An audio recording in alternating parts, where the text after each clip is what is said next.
ইহুদি জাতি কতটা বর্বর, কতটা নিকৃষ্ট, ঘৃণিত। কোরআন সুন্নায় কি এসেছে আমরা গত জুমায় কিছু আলোচনা করেছি। ইহুদি জাতি এই পৃথিবীর ইতিহাসে যতগুলো জাতি এসেছে সবচেয়ে বর্বর ছিল তারা। এই ইহুদি জাতি আল্লাহ পাক এদেরকে সরাসরি লানত দিয়েছেন, অভিশাপ দিয়েছেন। কারণ এরা এমন এমন জঘন্য জঘন্য কাজ করেছে যা আজকে আমরা এই বিশ্ব আজকে এটা প্রমাণিত। তারা কতটা বর্বর, ন্যাক্কারজনক, জঘন্যতম কাজ তারা চালাচ্ছে। সবশেষ আমরা জানি আমাদের ফিলিস্তিন ভাই বোন যারা আছে, মজলুমদের উপর কি অত্যাচার, জুলুম, নির্যাতন তারা চালাচ্ছে, এটা আমরা দেখছি। সেই ইহুদি জাতি কেন নিকৃষ্ট, কেন বর্বর, কেন অভিশাপ আল্লাহ তাআলা তাদের উপর, আমরা কিছু কারণ আজকে কোরআন সুন্নাহর আলোকে জানবো ইনশাআল্লাহ। সম্মানিত হাজিরিন, প্রিয় ভাইরা আমার, এই পৃথিবীতে আল্লাহ তাআলা যুগে যুগে অসংখ্য নবী আর রাসূলকে পাঠিয়েছেন। নবী আর রাসূলগণ এই পৃথিবীতে আল্লাহর দ্বীনকে প্রতিষ্ঠা করেছেন, মানুষের কাছে কোরআনের দাওয়াত দেওয়ার জন্য, ইসলামের দাওয়াত দেওয়ার জন্য, তাওহীদের দাওয়াত দেওয়ার জন্য। যুগে যুগে অসংখ্য নবী আর রাসূলকে আল্লাহ তাআলা পাঠিয়েছেন। সেই নবী আর রাসূলদের মধ্যে অসংখ্য নবী আর রাসূল এসেছিল বনি ইসরাইলদের কাছে। অসংখ্য নবী আর রাসূল এসেছিলেন বনি ইসরাইলদের কাছে, অর্থাৎ ইহুদি জাতির কাছে। আমরা মুসলিম জাতি, আমাদের পূর্বে আমরা জানি এই পৃথিবীতে ইহুদি জাতি এক সময় তাদের কাছে অসংখ্য নবী রাসূলগণ এসেছিলেন। সেই ইহুদি জাতি এতটা বর্বর ছিল, প্রত্যেক যুগে যুগে সেই নবীদেরকে তারা কষ্ট দিয়েছে, এমনকি নবীদেরকে হত্যা করেছে। তাদের মধ্যে জঘন্যতম যে কাজ ছিল, হযরত মূসা আলাইহিস সালাম, আল্লাহ তাআলার নবী মূসা আলাইহিস সালামের সামান্য কয়েকদিনের অবর্তমানে এই ইহুদি জাতি বাসুর পূজা শুরু করে দিয়েছিল। পূজা শুরু করে দিয়েছিল তারা। হযরত মূসা আলাইহিস সালাম তার সামান্য কয়েকদিনের অনুপস্থিতিতে তারা এই অন্যায় কাজ শুরু করে দিল। সামান্য কয়েকদিনের অনুপস্থিতিতে তাদের ধৈর্য আর সহ্য হচ্ছিল না, তারা বাসুর পূজা শুরু করে দিল। নিজের হাতে তৈরি করে তারা সেটার পূজা শুরু করে দিল। আল্লাহ পাক এটার জন্য তাদেরকে কঠিনভাবে ধরেছিলেন। এরপরে আমরা জানি তাওরাত হযরত মূসা আলাইহিস সালামের উপর যেটা অবতীর্ণ হয়েছিল, সেই তাওরাতকে তারা মানতে চায়নি। যে আল্লাহর কিতাব, এটা তারা প্রথমে গ্রহণ করতে চায়নি। মূসা আলাইহিস সালামকে শর্ত জুড়ে দিল, মানতে পারি, কিন্তু প্রমাণ দেখাও। নবীর কাছে কোনো ঈমানদার কখনো প্রমাণ চাইবে না। যে ব্যক্তি নবী হবে, ঈমানদার উম্মত হিসেবে আমাদের দায়িত্ব হচ্ছে নবীর প্রত্যেকটি কথা, আদর্শ বিনা শর্তে, বিনা কারণে, বিনা প্রশ্নে সব কিছু মেনে নেওয়া। যেভাবে সাহাবা আজমাইনরা বিনা শর্তে, বিনা কারণে, বিনা প্রশ্নে, সন্দেহ সংশয় ছাড়া সব কিছু মেনে নেন, ঠিক তেমনি ভাবে প্রত্যেক উম্মতের এটা হলো দায়িত্ব ছিল। নবীর পক্ষ থেকে আল্লাহ তাআলা, আল্লাহর পক্ষ থেকে নবীর উপর যা দেবে বিনা শর্তে মেনে নেওয়া। কিন্তু এই ইহুদি জাতি তাওরাতকে তারা প্রথমে মানতে চায়নি, শর্ত চেয়েছে যে আমাদেরকে যুক্তি দেখাও, প্রমাণ দেখাও। আল্লাহকে দেখার মতো সেই অত্যন্ত আচরণ তারা করেছে। আল্লাহকে দেখতে চেয়ে মূসা আলাইহিস সালামকে বলেছে। আমরা জানি এরপরে মান্না ওয়াস সালওয়া, জান্নাতি খাবার। এই জান্নাতি খাবার কি চমৎকার ছিল, কিন্তু ইহুদি সম্প্রদায় এই জান্নাতি খাবার মান্না ওয়াস সালওয়া তাদের পেটে আর সহ্য হয় না। এবার তারা নবী মূসা আলাইহিস সালামের কাছে এসে বলল, একই খাবার আমরা বারবার খেতে চাই না, আমরা আবাদ করব। আল্লাহকে বলেন আমরা আবাদ করতে চাই মিন বাকলিহা ওয়া কিসাইহা ওয়া ফুমিহা ওয়া আদাসিহা, আদা, রসুন, পেঁয়াজ, সবজি এগুলো আবাদ করবো, আবাদ করে করে খাবো। এমন জঘন্যতম আল্লাহ তাআলা যে নিয়ামত দিয়েছেন, সেই নিয়ামতকে তারা পছন্দ না করে তারা নিজের মতো করে আবাদ করে সবকিছু করতে চেয়েছে। একটা অধ্যত্ত আচরণ এখানে তারা দেখিয়েছে। মূসা আলাইহিস সালাম ইহুদি সম্প্রদায় তাদের জন্য নবী হিসেবে এসেছিলেন। শুধু মূসা আলাইহিস সালাম নয়, অসংখ্য নবীগণ ইহুদি সম্প্রদায়ের নবী হিসেবে, রাসূল হিসেবে এসেছিলেন। হযরত দাউদ আলাইহিস সালাম আল্লাহ সুবহানাহু ওয়া তাআলার অন্যতম পয়গম্বর ছিলেন। হযরত দাউদ আলাইহিস সালাম তার সুমধুর কণ্ঠে তিনি জাবুর তেলাওয়াত করতেন। শনিবারে সেটা ছিল, যেভাবে আমরা মুসলিম, আমাদের কাছে সাপ্তাহিক শুক্রবার একটা আনন্দের দিন, ইবাদতের অন্যতম একটা দিন। সেই সময় বনি ইসরাইল, বিশেষ করে এই ইহুদি সম্প্রদায়, তাদের কাছে এই রকম ভাবে শনিবার দিনটা ছিল হলো অত্যন্ত দামি একটা দিন। শনিবারের দিন ছিল তাদের ইবাদতের দিন, যে দিন তারা ইবাদত করবে। হযরত দাউদ আলাইহিস সালাতু ওয়াস সালাম জাবুর তেলাওয়াত করতেন। কি চমৎকার মায়াবী কণ্ঠে জাবুর তেলাওয়াত করতেন। সমুদ্রের মাছ পর্যন্ত তার জাবুর তেলাওয়াত শোনার জন্য সমুদ্রের পাড়ে ফিরে আসতো। সুবহানাল্লাহ। শনিবারের দিন এই জন্য আল্লাহ তাআলা মাছ ধরাকে নিষিদ্ধ করলেন, যেহেতু সমস্ত মাছগুলো তারা চলে আসতো জাবুর শোনার জন্য। এই জন্য শনিবারের দিন, এবং সেই সময় যারা ছিল আল্লাহর বান্দা, তাদের ইবাদতের অন্যতম দিন ছিল শনিবার।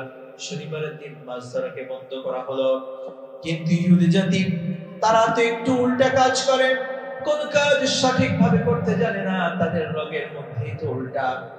তারা এবার কৌশল করলো, চক্রান্ত করলো, কৌশল করে চেষ্টা করলো শনিবারের দিন যে মাছগুলো আসে শনিবারে ধরবে না, শনিবারে আটকায় রাখবে, গর্ত করে আটকায় রাখবে, জাল দিয়ে আটকায় রাখবে। শনিবারে মাছ আসবে, জাল দিয়ে আটকায় রাখবে, রেখে রবিবারের দিন ধরবে। কৌশলী, যেভাবে মহেশখালী, কুতুবদিয়া, যেখানে লবণ তৈরি হয়, লবণ হয়, লবণ কিভাবে হয়? সমুদ্রের পানি থেকে না? এই সমুদ্রের পানি থেকে লবণ হওয়ার প্রসেস কি? প্রসেস হচ্ছে, যখন জোয়ার আসে ওই সময় যারা লবণ চাষ করে গর্ত করে করে পানিগুলো জমা রাখেন। এই প্রসেস কি জানেন আপনারা? গর্ত করে পানিগুলো জমা রাখেন, জমা রেখে পরবর্তীতে যখন জোয়ার চলে যায় এই পানিগুলো শুকে যায়, শুকে গিয়ে আস্তে আস্তে সেটা কি হয়? লবণ হয়ে যায়। ঠিক তেমনি ভাবে এই ইহুদি জাতি, বর্বর জাতি, তারা এইভাবে কৌশল অবলম্বন করলো।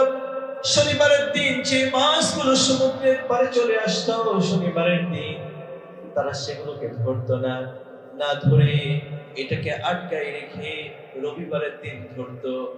তারা মনে করতো তারাই শুধু কৌশলী, আল্লাহ তাআলা তাদের মনের অবস্থান জানে না।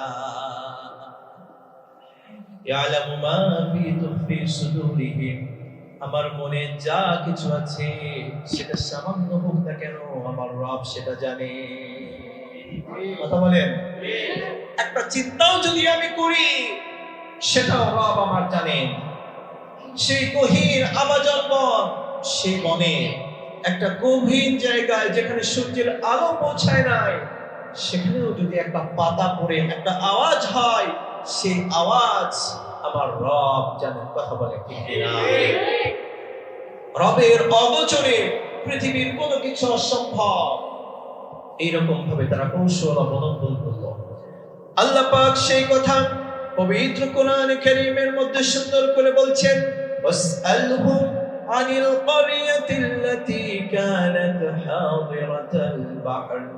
রব্বি কারীম এইভাবে নবী আলাইহিস সালামকে বলছেন, ও নবী, এই ইহুদি জাতি তাদের এই বর্বরতার কাহিনীগুলো, তারা কেন লাঞ্ছিত হয়েছিল, অপমানিত হয়েছিল, অভিশাপ তাদের উপর কেন, সেই কথাগুলো, তাদের এই অভিশাপের কাজগুলো, কথাগুলো আপনি মানুষদেরকে জানান।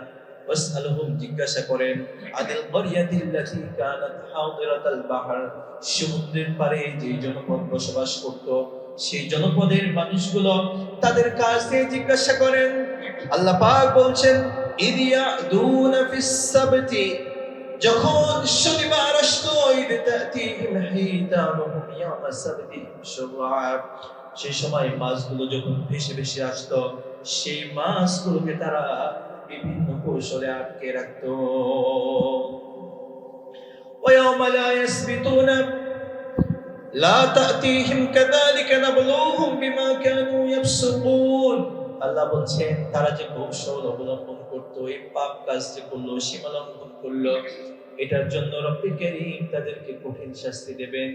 কি কঠিন শাস্তি? সূরা আরাফ 163 নম্বর আয়াতে কারিমার কথা এটা। আর 166 নম্বর আয়াতে কারিমার মধ্যে রব বলছেন فَلَمَّا عَتَوْا عَمَّا نُهُوا عَنْهُ قُلْنَا لَهُمْ كُونُوا قِرَدَةً خَاسِئِينَ। তারা যে কৌশল অবলম্বন করে রবের আদেশকে অমান্য করলো, রব্বুল কারীম এই জন্য তাদেরকে কঠিন শাস্তি দিলেন।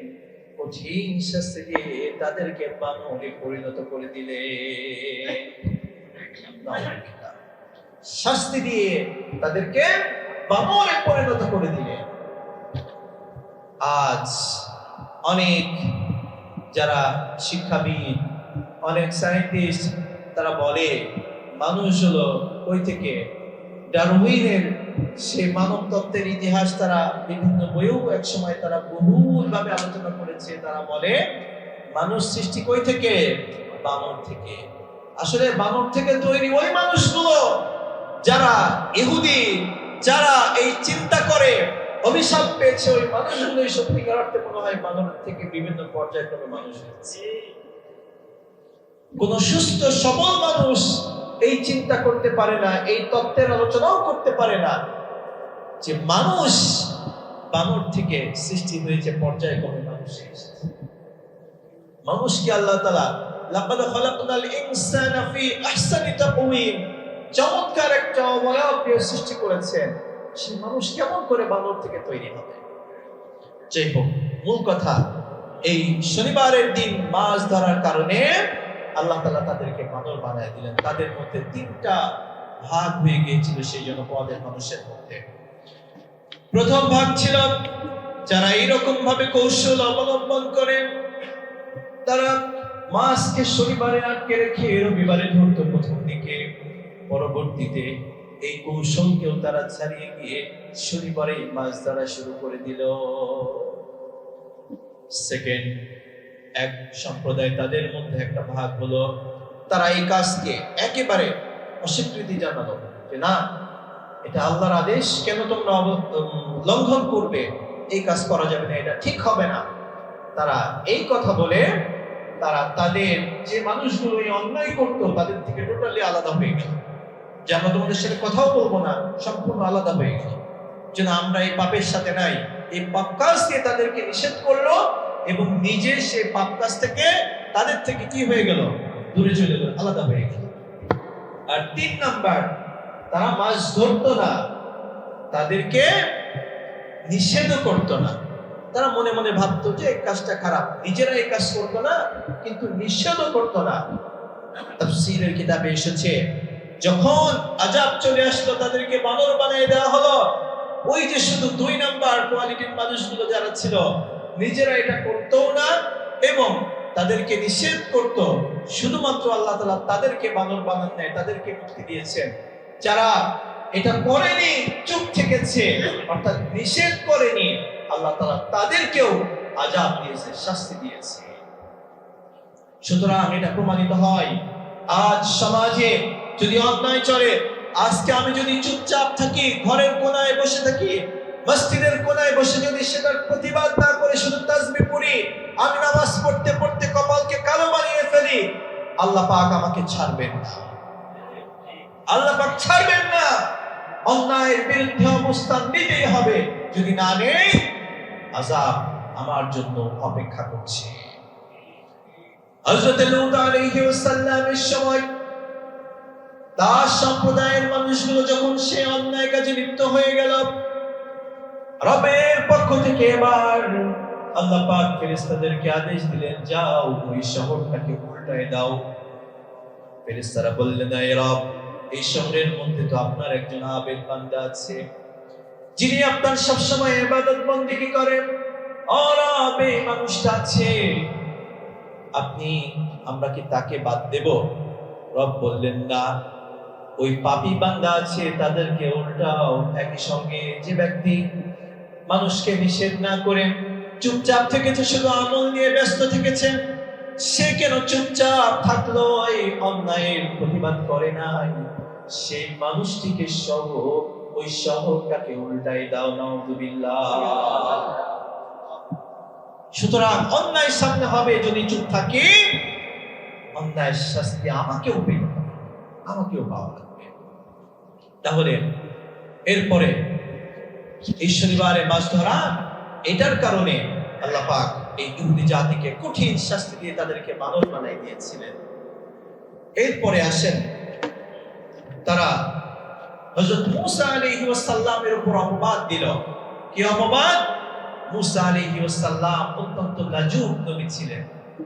লাজুক বলতে প্রত্যেক নবী তাদের মধ্যে শালীনতা, তারা তো নবী, শালীনতা, ভদ্রতা, নম্রতা সর্বোচ্চটুকু তাদের মধ্যে ছিল। হযরত মূসা আলাইহিস সালাম অত্যন্ত লাজুক নবী ছিলেন। তিনি এমনিতে খুব শক্ত মেজাজ, খুব শক্ত, কিন্তু তিনি অত্যন্ত নম্র, ভদ্র, লাজুক নবী ছিলেন। তিনি তার শরীরকে কাউকে দেখাতেন না, কেউ দেখতো না, তিনি পর্দা করে রাখতেন শরীরকে। তখন তার এই জাতির মানুষেরা, এই পাপিষ্ঠ বর্বর ইহুদিরা বলল, অপবাদ দিল, মূসা আলাইহিস সালাম হয়তো সে কুষ্ঠরোগী, নাউযুবিল্লাহ, কিংবা তার কোনো মহামারী আছে, কিংবা তার অন্য কোনো এমন রোগ আছে যেটার কারণে সে পর্দা করে রাখে, শরীরকে কাউকে দেখায় না। লম্বা হাদিসের কিতাব সহিহ বুখারী 3404 নম্বর হাদিস। হযরত মূসা আলাইহিস সালামকে যখন ইহুদিরা এই অপবাদ দিল, আল্লাহ তাআলা এই অপবাদকে খণ্ডন করার জন্য, অপবাদ থেকে মুক্ত করার জন্য একটা কাজ করলেন। হযরত মূসা আলাইহিস সালাম গোসল করতেন, নির্জনে গিয়ে গোসল করছেন। গোসলের সময় তার শরীরের যে পোশাকগুলো ছিল, পোশাকগুলো খুলে একটা পাথরের উপর রেখে দিলেন। রেখে দিয়ে তিনি গোসল করছেন। গোসল শেষ করে উপরে উঠে দেখেন পাথরটা এবার আস্তে আস্তে জনপদের দিকে চলে যায়, পাথর সেখানে নাই। সেই কাপড়টা নিয়ে হযরত মূসা আলাইহিস সালামের কাপড় নিয়ে জনপদের দিকে, অর্থাৎ লোকালয়ের দিকে ঢোকা শুরু করেছে। মূসা আলাইহিস সালাম নিজের কাপড় নেওয়ার জন্য সেই পাথরের পেছনে পেছনে দৌড়াচ্ছেন, পাথরকে বলছেন থামো। পাথর থামে না, কারণ হচ্ছে রব চান হযরত মূসা আলাইহিস সালামকে যে অপবাদ দেওয়া হয়, এই অপবাদ থেকে তাকে মুক্ত করতে। পাথর এবার লোকালয়ের দিকে চলে যায়। লোকালয়ের দিকে যাওয়ার পরে মূসা আলাইহিস সালাম যখন খালি গায়ে সেই পাথরের পেছনে পেছনে দৌড়াচ্ছেন, সেই পাথরটা গিয়ে সেই লোকালয়ের মানুষদের মাঝখানে ঠিক গিয়ে থেমে গেল। এরপরে মূসা আলাইহিস সালাম এইদিকে পাথরের পেছনে দৌড়াচ্ছেন কাপড়ের জন্য, তিনিও তার খালি গায়ে সেই লোকালয়ের মানুষদের সামনে চলে গেল। মানুষটা দেখতে পেল হযরত মূসা আলাইহিস সালাম কোনো কুষ্ঠরোগী না, কোনো মহামারী নাই, কোনো রোগ নাই, কোনো অসুখ নাই, তিনি অত্যন্ত সুদর্শন একজন নবী। সুবহানাল্লাহ, সুবহানাল্লাহ। এভাবে আল্লাহ তাআলা তাকে অপবাদ থেকে, যে অপবাদ ইহুদিরা দিয়েছিল, এই অপবাদ থেকে তাকে মুক্ত করলেন। সুবহানাল্লাহ। মূসা আলাইহিস সালাম তার হাতে যে লাঠি ছিল, তার মুজিজা, এই লাঠি দিয়ে তিনি রাগান্বিত হয়ে পাথরের উপর আঘাত করলেন। আঘাতের ফলে সেই পাথরটা 3, 4 কিংবা 5 টুকরা হয়ে গিয়েছিল। আল্লাহ পাক সেই কথা পবিত্র কোরআনের মধ্যে বলছেন, ইয়া আইয়ুহাল্লাযীনা আমানু, হে ঈমানদারেরা, লা তাকুনু কাল্লাযীনা আদাউ মূসা, তোমরা সেই মানুষদের মতো হয়ো না যারা মূসা আলাইহিস সালামকে কষ্ট দিয়েছিল। ফাবাররাহুল্লাহু মিম্মা ক্বালু, অতঃপর আল্লাহ তাআলা মূসা আলাইহিস সালামকে এই অপবাদ থেকে মুক্ত করলেন। ওয়াকানা ইনদাল্লাহি ওয়াজিহা, আর তিনি ছিলেন আল্লাহ তাআলার নিকট ও অত্যন্ত মর্যাদাবান একজন নবী। সুবহানাল্লাহ। সূরা, আল্লাহ তাআলা এই কথা সূরা মধ্যে বলেন সুন্দর করে, আহজাবের সম্মানিত হাজিরিন, এরপরে ইহুদি জাতির অপবাদ শেষ করা যাবে না বলে তারা কি করলো, এবার মারিয়াম আলাইহিস সালাম, নাম শুনেছেন, কে ছিলেন তিনি? হযরত ঈসা আলাইহিস সালামের আম্মা জান। এই মারিয়াম আলাইহিস সালামকে অপবাদ দিয়েছিল এই ইহুদি সম্প্রদায়। তাকে অপবাদ দিয়েছিল যে কিভাবে তিনি স্বামী ছাড়া, কোন পুরুষের স্পর্শ ছাড়া কিভাবে তিনি গর্ভবতী হলেন। এই অপবাদ দিয়েছিল যে এরা ছিল এই ইহুদি সম্প্রদায়।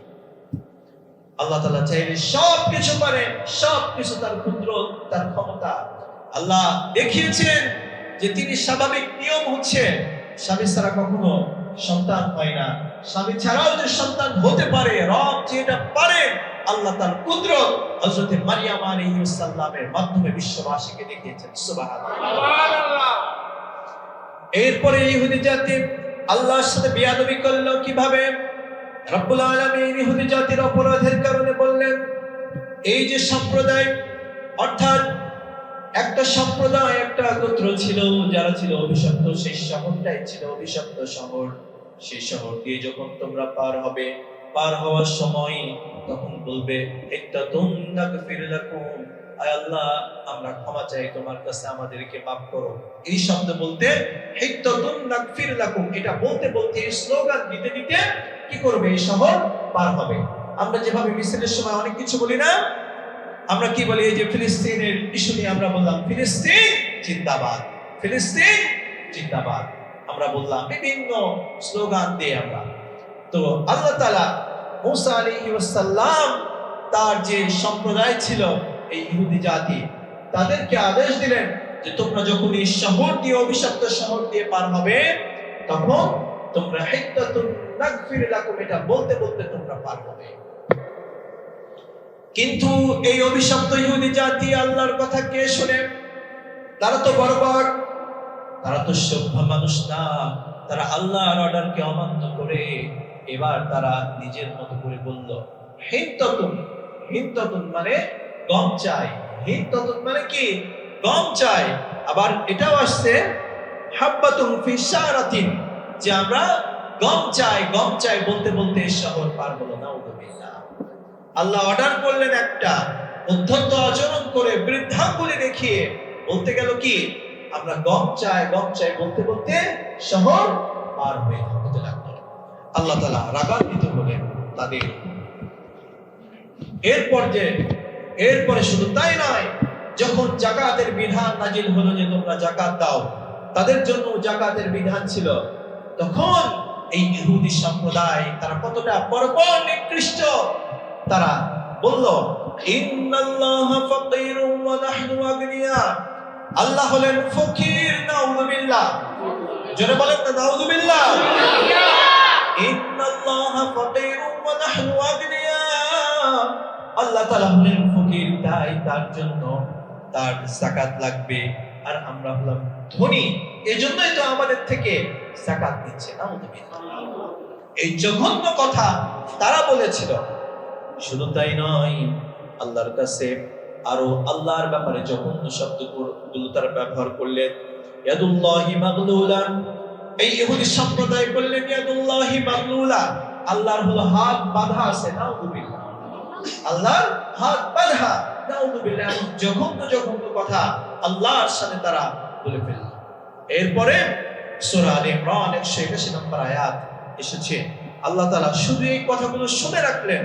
আল্লাহ পাক বলছেন, লাকাদ সামিআল্লাহু কাওলাল্লাযীনা ক্বালু ইন্নাল্লাহা ফাকীরুন ওয়া নাহনু আগনিয়া।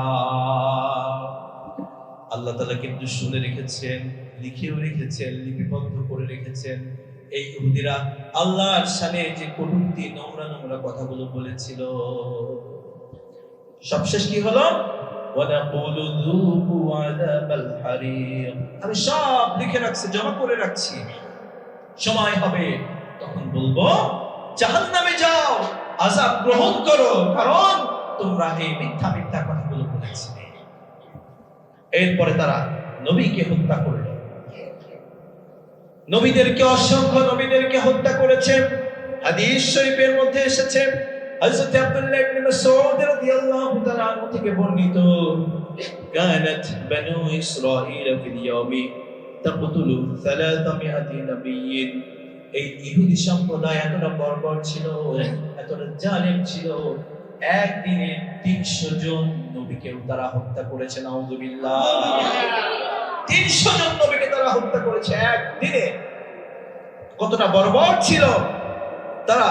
হযরত জাকারিয়া আলাইহিস সালাম তাকেও তারা হত্যা করেছে। হযরত ইয়াহইয়া আলাইহিস সালাম তাকেও তারা হত্যা করেছে। হযরত ঈসা আলাইহিস সালামকে তারা হত্যা করতে চেয়েছে, তারা দাবি করে তাকে হত্যা করেছে, কিন্তু ঈসা আলাইহিস সালামকে আল্লাহ তাআলা এরকম ভাবে আসমানে নিয়েছেন। সুবহানাল্লাহ। শুধু তাই নয়, আমার নবীর পেছনেও তারা কম লাগে নাই, আমাদের নবীকেও তারা হত্যার ষড়যন্ত্র করেছে কয়েকবার। মদিনার মধ্যে বনু নাজির গোত্র ছিল, ইহুদি গোত্র। এই বনু নাজির গোত্র অন্য এক গোত্রের সাথে একটা ঝগড়া বিবাদ লেগে যায়।